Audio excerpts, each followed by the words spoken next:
Hinahanap mo ang sagot sa maraming bagay, ngunit anak, ako ang iyong kasagutan. Sa akin mo matatagpuan ang direksyon, kapayapaan at katotohanan. Lumapit ka sa akin at gagabayan kita. Lord, we thank you for this day. We thank you for another day. Another day of blessed life. Salamat Panginoon sa lahat ng biyaya mo na ibinigay sa amin sa araw na ito. Salamat po at sinimulan niyo po ito na pinapaalala niyo po sa amin kung gaano kayo kabait sa amin at kung gaano niyo kami kamahal. Alam namin Panginoon that this day will be a better day than yesterday. Now Lord, we are asking for your guidance.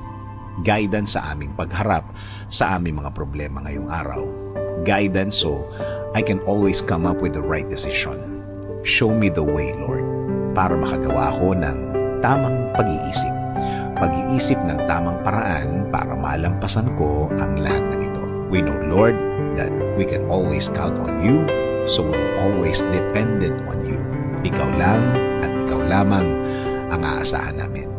We will surrender all these things to you because we're also tired of doing it alone, Lord.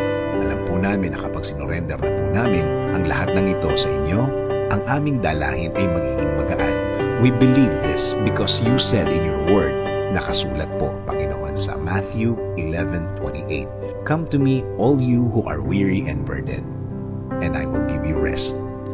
Lord, give us the rest that we need. Please continue to love us. Bless us. Protect us. We know, God, na ito po ay pagpapakita nyo na mahal nyo kami, Lord. Lord, we're also asking through this prayer to continue protecting us with our family sa lahat po ng uri ng sakit at lahat ng uri ng virus sa labas. Lord, we are also praying to you to bless our nation.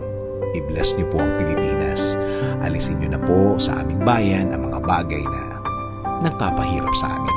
Again, Lord, we thank you dahil kaya ka namin kausapin ng diretsyo at ibigay at kausapin kayo kung ano ang nilalaman ng aming puso. Alam din namin na ang mga susunod na mga araw na parating ay magiging tahimik at masaya. Sa inyo kami lalapit at palaging kakapit, Panginoon. This is our prayer for this day. In Jesus' name, Amen. Sabi nga sa Isaiah 30:21, "Whether you turn to the right or to the left, your ears will hear a voice behind you saying, 'This is the way, walk in it.'"